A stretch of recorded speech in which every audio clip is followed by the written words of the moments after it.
Hello student, good morning to all of you. आज जो है बेटा आपका स्वागत है क्लासेज में। और आज का विषय यानी कि टॉपिक, इंग्लिश में जो टॉपिक बोलते हो, आज का टॉपिक हमारा है हिंदी व्याकरण में वाच्य। तो सबसे पहले जो है बेटा हमारे सामने आता है कि वाच्य, कोई भी हम शीर्षक लेते हैं, किसी भी पाठ का शीर्षक हो या एक जो है पाठ का नाम हो, तो सबसे पहले हम उसके बारे में जानेंगे कि ये क्या है। वाच्य से तात्पर्य, वाच्य का शाब्दिक अर्थ होता है बोलने का विषय। क्या होता है? बोलने का विषय। इसका शाब्दिक अर्थ होता है यानी कि बोलने का विषय। इसमें जो है किसी भी वाक्य में कर्ता, कर्म आदि के कारण भाव की इसमें जो है प्रधानता होती है। अगर हम कोई भी वाक्य बनाते हैं तो उस वाक्य में क्या होता है? सबसे पहले कर्ता और कर्ता द्वारा क्या कर्म किया जा रहा है, यानी कि कर्म और भाव, उसका कहने का भाव, उसका करने का भाव, उसका बनाने का भाव क्या है। तो इस बात का जो है पता हमें किसके द्वारा चलता है? वाच्य के माध्यम से। वाच्य के द्वारा जो है हमें किसी भी वाक्य को पहचानने के लिए उसमें क्या है, कर्ता कौन है, कर्म क्या हो रहा है या उसका भाव क्या है, ये हम वाच्य के द्वारा ही पहचान सकते हैं। फिर अगर जो है वाच्य की अगर आप परिभाषा दोगे तो वो परिभाषा किस प्रकार देंगे कि वाच्य क्रिया का वह रूप है।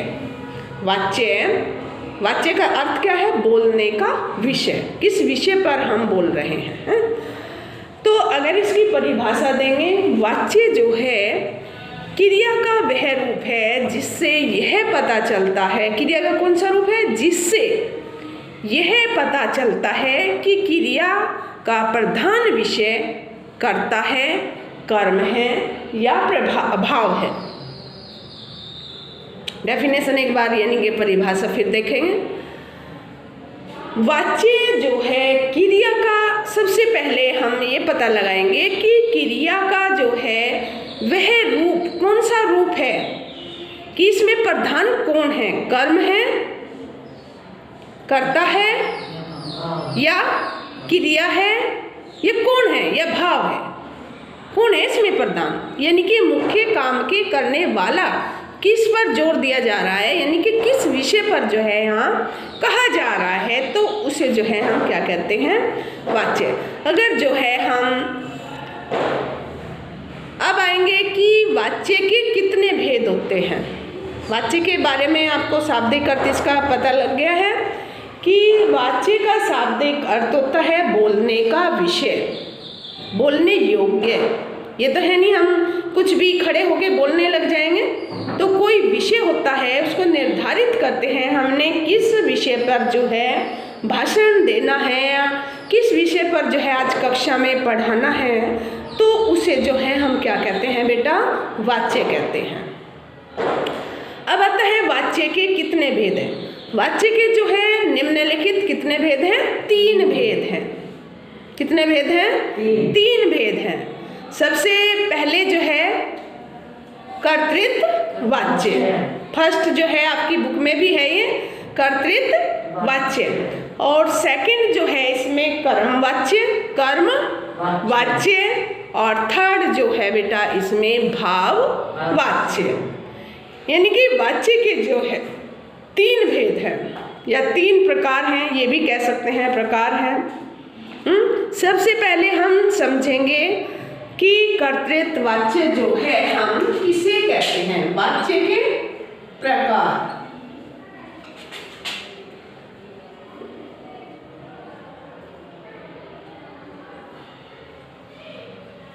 वाच्य के प्रकार। सबसे पहले कर्तृत्व वाच्य, तो इसकी जो है मैं परिभाषा बताऊंगी कि क्या है ये कर्तृत्व वाच्य। तो सबसे पहले जो है कर्तृत्व वाच्य में कर्ता प्रधान होता है, काम के करने वाला। कर्ता किसे कहते हैं? काम के करने वाले को। तो इसे जो है हम यानी कि कर्तृत्ववाच्य कहते हैं। यानी कि कर्तृत्ववाच्य में जो है कर्ता प्रधान होता है। प्रधान यानी कि मुख्य पात्र। जो घर में मान लिया उदाहरण के लिए घर में आपके दादा हैं, पापा हैं, तो आपके घर का प्रधान कौन होगा? यानी कि दादा, आपके बड़े लोग। समझ रहे नहीं?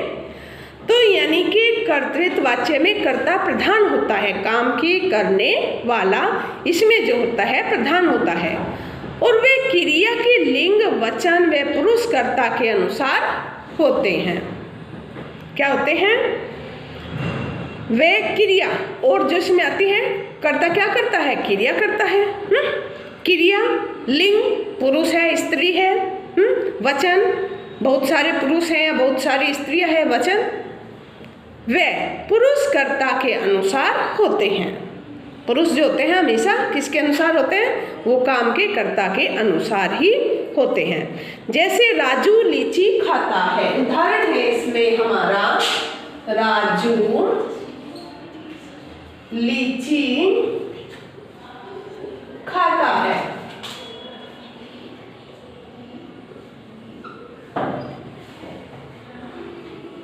तो ये किसका है? यानी कि कर्तृत्ववाच्य का है ये उदाहरण। इसमें राजू लीची खाता है, इसमें राजू और घोड़े, यानी कि इसमें राजू लीची खाता है और घोड़े भागते हैं। दूसरा उदाहरण अगर लेंगे हम इसमें घोड़े भागते हैं। तो इसमें क्या बता रहे हैं कर्तृत्ववाच्य में कि इसमें जो है कर्ता प्रधान होता है। जो कार्य होता है वो कर्ता पर निर्भर होता है। कौन खा रहा है यहाँ पर लीची? राजू। तो सारा जो क्रिया हो रही है उसका फल किस पर पड़ा? राजू पर। समझ रहे ना? जो इस सेंटेंस में, इस वाक्य में जो क्रिया चल रही है उसका फल किस पर पड़ रहा है? राजू पर। यानी कि राजू प्रधान हो गया ना। घोड़े भागते हैं। कौन भागते हैं? घोड़े। कर्ता कौन है यहाँ पर? घोड़े। क्लियर हो गया? इसे हम क्या कहते हैं? कर्तृत्ववाच्य। इन वाक्यों में राजू और घोड़े शब्द जो है क्या है? हमारे कर्ता है। खाता है, भागते हैं, तो ये क्या है? हमारे क्रियाएं होती हैं। खा रहा है, क्रिया हो रही है ना, और घोड़े भागते हैं तो ये हमारी क्या है? क्रियाएं हैं। तो भागते हैं क्रियाएं कर्ता के अनुसार प्रयोग होती है। अतः इन वाक्यों में क्या है? कर्तृत्ववाच्य है। जो क्रिया है वो किसके अनुसार चल रही है? इसमें कर्ता के अनुसार। समझ आ गया? वाच्य कितने प्रकार के होते हैं? 3 प्रकार के। सबसे पहले कर्तृत्ववाच्य, कर्मवाच्य और भाववाच्य। कर्तृत्ववाच्य समझ आ गया है? नेक्स्ट है आपका कर्मवाच्य। अब कर्म क्या होता है? जो हम कर्म करते हैं। जैसे मोहन पुस्तक पढ़ता है, तो मोहन क्या पढ़ रहा है? कौन सा कर्म कर रहा है? यानी कि पुस्तक को पढ़ रहा है। किसके लिए? मेरे लिए, अपने लिए, है ना? तो कर्मवाच्य में क्रिया के लिंग, वचन तथा पुरुष कर्म के अनुसार होते हैं। लिंग, स्त्रीलिंग, पुल्लिंग, वचन, बच्चे, बहुत सारे व्यक्ति या एक व्यक्ति, कोई भी वचन कहते हैं उसको। तो वो किसके अनुसार होते हैं? कर्म के अनुसार होते हैं। जो कर्म करता है। कर्म कौन करता है? कर्ता, काम के करने वाला, कर्म कर रहा ना वो। तो उसे हम क्या कहते हैं? इसमें कर्म की प्रधानता होती है, उसे जो है हम कर्मवाच्य कहते हैं। क्या कहते हैं? कर्मवाच्य कहते हैं। जैसे दिव्या के द्वारा पत्र लिखा गया। अब दूसरा जो है हमारा कौन सा है? कर्मवाच्य।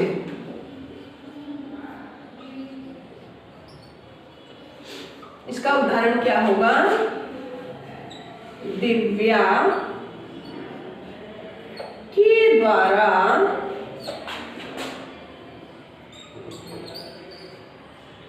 पत्र लिखा गया।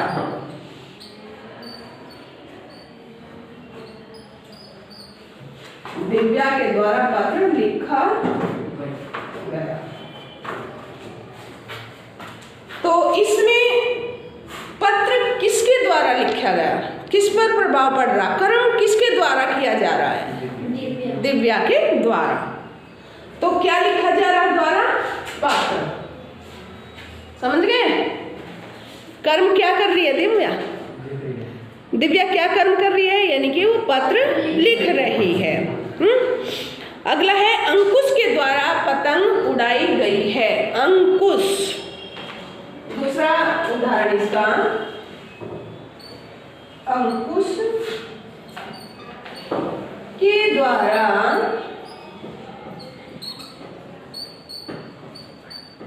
पतंग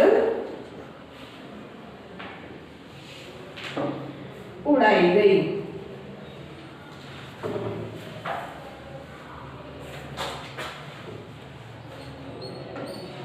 तो इसमें कर्म किसके द्वारा किया जा रहा है, अंकुश के द्वारा। कौन सा कर्म कर रहा है, यानी कि उसके द्वारा पतंग को उड़ाया गया, नहीं तो पतंग नहीं उड़ती। तो अंकुश कौन सा कर्म कर रहा है, यानी कि पतंग को उड़ा रहा है। अगर जैसे इसमें अगर कोई और अन्य उदाहरण आ जाता कि मोहन पढ़ रहा, मोहन के द्वारा किताब पढ़ी जा रही है, मोहन के द्वारा किताब पढ़ी जा रही है, तो इसमें ये भी उदाहरण आ सकता था, यानी कि मोहन के द्वारा कोई कर्म किया जा रहा है। तो उसे हम क्या कहते हैं, कर्म वाच्य। यानी कि इन वाक्यों में लिखा गया है उड़ाई गई है, पतंग किसके द्वारा उड़ाई गई है, अंकुश के द्वारा। और इनका संबंध पत्र और पतंग क्या है, हमारे कर्म। पतंग और पत्र मैंने अंडरलाइन भी दी है, ये हमारे क्या है, कर्म। और कर्म किसके द्वारा किया जा रहा, कर्ता के द्वारा। समझ आ गया। तो कर्म वाच्य में हमेशा याद रखोगे, मान लिया अभी आपके सिलेबस में नहीं, अगर समझोगे कि मान लिया कर्तृत्व वाच्य आ गया, तो उसमें आपको ये कह दिया जाए कि कर्म वाच्य में बदलिए। बदलोगे कैसे, जानते हो आप? नहीं। जैसे ये है, राजू लीची खाता है, कर्तृत्व वाच्य में क्या होता है बेटा, सरल वाक्य, सिंपल सेंटेंस, सरल वाक्य। मतलब इसमें कोई ज्यादा कर्ता नहीं होते हैं, ज्यादा कर्म नहीं होते हैं, यानी कि सिंपल, यानी कि एक कर्ता एक कर्म, ये इसमें होते हैं। तो समझ जाओगे कि यहाँ पर कौन सा वाच्य है, कर्तृत्व वाच्य। अब इसको जो है हम इस सेंटेंस को राजू लीची खाता है, तो कर्म वाच्य में बदलेंगे। तो कैसे बदलेंगे, राजू के द्वारा लीची खाई जाती है, खाई गई है, खाई जाती है, खाई गई। समझ आ गया। तो कर्म वाच्य में क्या लग गया हमारा, के द्वारा। कई बार जो है बेटा यहाँ से द्वारा भी लग जाता है, ये 10th तक का तुम्हारा चलेगा, भूलना नहीं इस चीज को, वाच्य को। तो यानी कि राजू के द्वारा इसी कर्तृत्व वाच्य को जो है हम कर्म वाच्य में चेंज कर देंगे, तो क्या सभी को आगे समझ। घोड़े भागते हैं, कर्म वाच्य में बदलिए, घोड़ों के द्वारा भागा गया या भागा जाता है। किसके द्वारा भगाया, घोड़ों के द्वारा। समझ आ गया। इसमें और इसमें कितना फर्क है, यानी कि इसमें जो है ये चीज हमारी आ जाती है, यानी कि कर्म इसमें जो है कर्म वाच्य में प्रधान होता है। तो आगे चलो।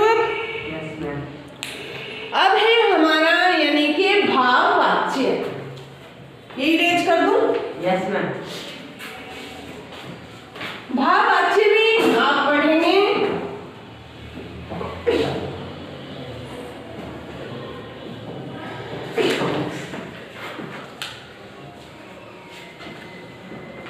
कि भाव वाच्य किसे कहते हैं। भाव वाच्य 3rd नंबर हमारा है भाव वाच्य।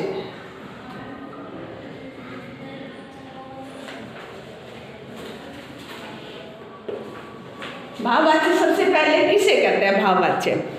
भाववाच्य में जो है भाव की प्रधानता होती है क्रिया में। किसकी प्रधानता होती है? भाव की प्रधानता होती है क्रिया में। जो क्रिया होती है, हम कोई भी कार्य करते हैं तो उसमें क्या होता है? भाव की प्रधानता होती है। और इसमें क्रिया हमेशा ही पुल्लिंग, किसमें होती है? क्रिया हमेशा पुल्लिंग, एक वचन तथा अन्य पुरुष की होती है। किसमें होती है? एक वचन में और अन्य पुरुष में। और इसमें एक मैं आपको पहचानने के लिए बताऊं, भाववाचक का जब भी सेंटेंस बनेगा हमेशा नकारात्मक बनेगा। पहचानने के लिए नहीं, नकारात्मक नहीं। मुझसे खाया नहीं जाता, मुझसे पढ़ा नहीं जाता। तो अगर हम सरल वाक्य को यानी कि कर्तृत्व वाच्य को भाववाच्य में अगर बदलते हैं तो उसमें नहीं का प्रयोग हो जाएगा, तो वो क्या बन जाएगा? हमारा भाववाच्य। हमेशा के लिए याद रखना, ये बहुत अच्छा टॉपिक है वाच्य। आप अपने बड़े भाइयों को, बहनों को समझा सकते हो ये टॉपिक, अगर उनको पता नहीं। पूछना अपने सिस्टर से, ब्रदर से, क्या है वाच्य, आएगा उनके सब्जेक्ट है, विषय है। तो भाववाच्य की डेफिनेशन सटीक से अगर देना चाहोगे कि भाववाच्य में क्रिया के भाव की प्रधानता होती है। हर एक में अपनी प्रधानता होती है। कर्तृत्व वाच्य में किसकी प्रधानता हुई है? कर्ता की। कर्म वाच्य में किसकी प्रधानता हुई है? कर्म की। और भाववाच्य में किसकी प्रधानता होगी? भाव। ये तो याद रहेगा ना। और लिंग वचन उनके अनुसार चलते हैं। डेफिनेशन तैयार होगी नहीं होगी? भाववाच्य में क्रिया के भाव की प्रधानता रहती है। इसमें क्रिया हमेशा जो है पुल्लिंग में, पुल्लिंग यानी कि पुरुष जाति में रहती है हमेशा। और यह एक वचन तथा अन्य पुरुष में होती है। अन्य कोई भी हो सकता है, वह, वे, अन्य। जैसे बूढ़े व्यक्ति से खाया नहीं जाता। उदाहरण हम लेंगे इसका। बूढ़े व्यक्ति से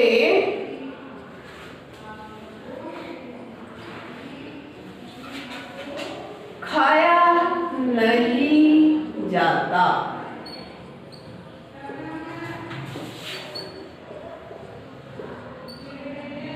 तो ये बूढ़ा व्यक्ति आ गया कोई अन्य पुरुष। मैं तो नहीं हूं ना, मैं तो प्रधान नहीं ना, यानी कि कोई अन्य पुरुष आ गया। मुझसे पढ़ा नहीं जाता। कोई उदाहरण लेंगे। मुझसे पढ़ा नहीं जाता। मुझसे यानी कि मैं, अब मैं तो स्त्रीलिंग हो गई, तो इसमें क्या कहा? हमेशा पुल्लिंग में होगा। तो मुझसे किससे? मुझसे नहीं, यानी कि रामू से पढ़ा नहीं जाता। मुझसे में तो कोई भी आ सकता है, स्त्रीलिंग या पुल्लिंग कोई भी आ सकता है ना। तो ये नहीं आएगा, इसमें आएगा रामू से पढ़ा नहीं जाता। किसी का भी नाम ले सकते हैं बच्चे का जो कि पुल्लिंग हो। बस ये बात याद रखनी है। रामू से, रामू से पढ़ा नहीं जाता। ठीक है? नहीं आया समझ? क्या आया? तो इसमें किसका प्रयोग हुआ, क्यों हुआ, बताएं मेरे को। भाववाच्य में क्या बताया मैंने? एक पहचान तुम्हें। यस, नहीं, नकारात्मक। जैसे कि रामू से पढ़ा नहीं जाता। और इसमें एक नियम हो रहे है कि इसमें हमेशा पुल्लिंग होगा और अन्य पुरुष होगा। अन्य कोई भी पुल्लिंग तो होगा। और अन्य कोई भी हो सकता है, जैसे बूढ़े से खाया नहीं जाता, मुझ से काम नहीं कर रहा। कोई भी ऐसे अन्य उदाहरण आ सकते हैं। बैठिएगा। अगर इसको ये भाववाच्य है, रामू से पढ़ा नहीं जाता, मैं आपको बोलूंगी कि इसको जो है कर्तृत्व वाच्य में बदलिए, तो कौन बच्चा बताएगा मेरे को? कर्तृत्व वाच्य में बदलिए। रामू से पढ़ा नहीं जाता, तो इसको कर्तृत्व वाच्य में हम कैसे बदलेंगे? अभी तो मैंने सारा बताया है तुम्हें। रामू पढ़ रहा है। रामू रामू पढ़ता है। रामू पढ़ता है। रामू पढ़ता है। रामू पढ़ता है, यानी कि सरल वाक्य जिसमें एक कर्ता हो, एक कर्म हो, एक क्रिया हो, उसे हम कहते हैं सरल वाक्य। तो ये आगे बढ़ाना। अब इसको हम इसको किस में बदलेंगे? कर्म वाच्य में बदलिए। रामू से पढ़ा नहीं जाता भाववाच्य का ये उदाहरण है। तो ये जो है हमने सेंटेंस बनाया किसका? कर्तृत्व वाच्य का। भाववाच्य से जो है हमने किस में बदल दिया है? कर्तृत्व वाच्य में। अब जो है इस सेंटेंस को मैं आपको बोलती हूँ कि इसको जो है कर्म वाच्य में बदलिए, तो बदलिए। रामू के द्वारा पढ़ा जाता है। Very nice. रामू के द्वारा पढ़ा जाता है। Very nice. तो ये नहीं भूलेंगे नहीं आप? रामू के द्वारा पढ़ा जाता है।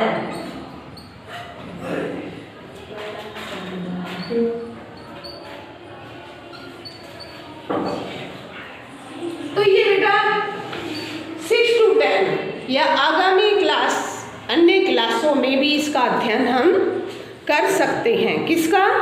वाच्य का अध्ययन।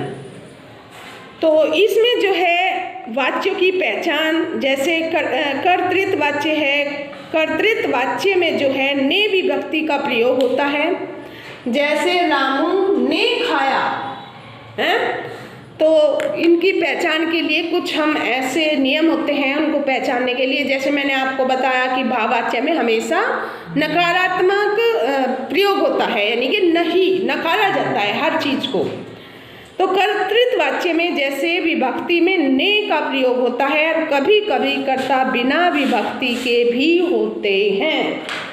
रामू पढ़ता है, रामू ने पढ़ लिया है, रामू सो रहा है। रामू सो रहा है, तो इसमें विभक्ति नहीं आई है। रामू ने सोया है, तो इसमें विभक्ति आ गई है। समझ आई? ने काम किया है। रामू ने काम किया है, तो विभक्ति आई है, यानी कि इसमें ने जो है विभक्ति का प्रयोग होता है। किसमें? कर्तृत्व वाच्य में। एक बात का और ध्यान रखना, ये सरल वाक्य होता है, यानी कि सिंपल सेंटेंस। समझ गए ना? और क्रमवाच्य को पहचानने के लिए जैसे मैंने आपको बताया था, सी का भी इसमें प्रयोग होता है। रामू से पढ़ा गया, रामू के द्वारा पढ़ा गया के द्वारा भी आ सकता है, और कई बार क्या होता है, से द्वारा भी आ जाता है। तो इससे से और के द्वारा हमेशा ये पहचान है हमारे किसकी, यानी कि विभक्ति का इसमें प्रयोग होता है। के द्वारा और से का विभक्ति का प्रयोग इसमें पहचान के लिए किया जाता है। नेक्स्ट, भाववाचक की पहचान अगर आप जानेंगे, भाववाचक में जो है कर्ता के साथ से या के द्वारा विभक्ति का प्रयोग होता है। भाववाचक में से भी आ जाता है, और जैसे रामू से खाया नहीं जाता, है? रामू से पढ़ा नहीं जाता, तो से विभक्ति आई है ना ये। तो इसमें जो है से और के विभक्ति भी कई बार आ जाती है।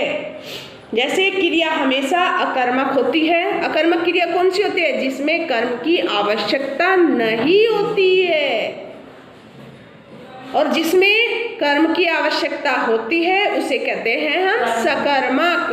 तो भाववाचक में यानी कि अकर्मक जिसमें कर्म की आवश्यकता नहीं होती है, वो कर्म करना ही नहीं चाहता है, वो पढ़ना ही नहीं चाहता है, वो खाना ही नहीं चाहता है, यानी कि नकारात्मक। तो ये भी इसमें जो है पहचान सकते हो, अकर्मक इसमें जो है होती है, अकर्मक यानी कि नहीं।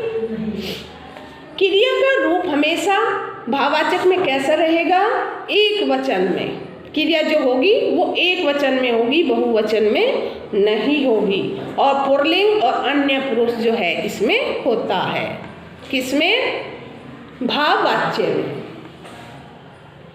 अब वाच्य परिवर्तन मैंने सिखाई दिया है तुम्हें, सिखाया नहीं कि कर्तृत्व वाच्य से भाव में बदलना है, और भाव से कर्म में बदलना है, और कर्म से कर्तृत्व वाच्य में बदलना है। यानी कि तीनों को मैंने जो है ये परिवर्तन आपको करा दिए हैं, करा दिए ना, समझ आ गया ना। अब जो है हम अगले लेसन का अध्ययन जो है वो कल करेंगे, बाकी की जो है आप ये सारा कर लेंगे। अभी मैं आपको बाकी का करवा दूँ। तो आज के लिए जो है 8 क्लास में इतना ही। Have a nice day, take care.